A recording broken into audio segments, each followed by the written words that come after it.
So this last month, I read my first Harry Potter fanfic.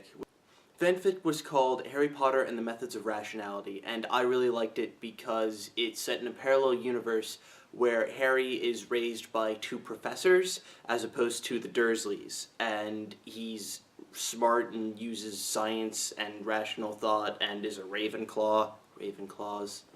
I highly recommend it to anybody who likes Harry Potter, especially Ravenclaws. Anyway, I bring it up because in the story, Harry has a way of having debates with himself by assigning different parts of his mind different personalities. So he has the Slytherin part of his mind arguing with the Ravenclaw and the Hufflepuff, and they try to reach a decision by attacking the problem from different perspectives. And I thought it was really interesting, and I've started using a similar process on my own. Of course, I use the 4 Hogwarts houses like Harry did. They are a pretty useful division of different motivations and thought processes. Just having those 4 makes it easier to get through decisions. I've also sorted out other facets of my personality that I kind of like talk to in my head. Yeah, I know. In addition to the 4 houses, I also have Nerd Robby. Now, a lot of you are thinking, how is he different from regular Robby? Well, it's like he kind of specifically embodies all of the nerdy things about me. I go to him for advice, like, as a nerd, which generally isn't very helpful, but is often entertaining. We could watch Doctor Who. Next, there's Paleontology Robby. He's a lot like Nerd Robby in that I consult him frequently, but he is rarely helpful. So, this is a quartz. Big quartz crystal, it's really cool. Got a garnet. Some fossiliferous limestone. Fossiliferous is my favorite word, like legitimately. And Spinosaurus tooth.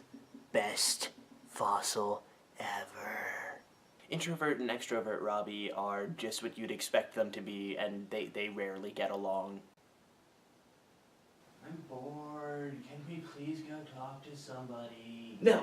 You're staying tied to that chair, and we're not going out again. Bibliophile Robby and Video Game Robby don't come around frequently, but when they do, they team up with Nerd Robby and then kind of dominate everybody.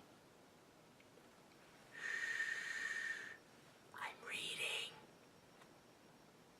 Shut up, I'm playing Pokemon. That's about all of them, and in order to give a proper introduction of how they think and what roles they play in my mind debates, I'm going to give them a subject to discuss. And the subject is Twitch Plays Pokemon. For those of you who are unfamiliar with the phenomenon that is Twitch Plays Pokemon, I have attached a link in the description to the site and a description of the site because it takes some explanation. Basically, 70,000 people are playing the same Pokemon game, so it gets pretty hectic. So, how do you guys feel about Twitch Plays Pokemon? It has Pokemon, it has my approval. Additionally, now it has its own cult following and kind of society, which makes it doubly cool. They worship a fossil. How could I not like it? I like it because I don't have to talk to people, but I still get to do something semi-social and fun. And extrovert Robby likes it because it's the closest thing to social interaction that he's gotten in a long time.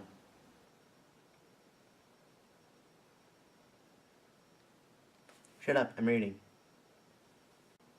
Twitch sounds really cool, but I feel like I'd get really aggravated trying to actually do the Pokemon game and getting bogged down by the 70,000 other people playing it at the same time.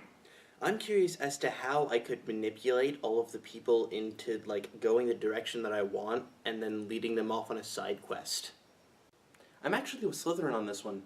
It'd be really interesting to see what makes the group en masse tick and whether or not we can actually be pushed in a general direction. Additionally, maybe we could teach the game to play itself, set up a list of goals and checkpoints, and whichever combination of moves that the people input works the best, the computer then starts inputting them for the next situation and seeing if they work for that. And ooh.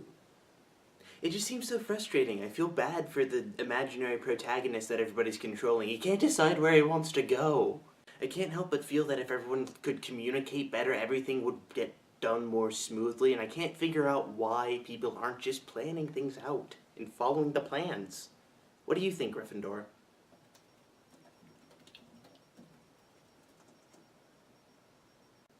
Gryffindor? Gryffindor? Are you on Twitch?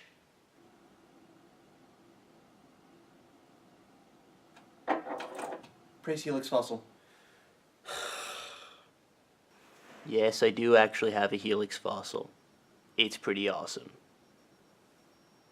So yeah, that's the gist of me summed up in various mental personalities. There are a couple of them that I didn't show, but, you know, these are the ones that generally take starring roles in the debates, especially the Hogwarts houses. They're surprisingly helpful.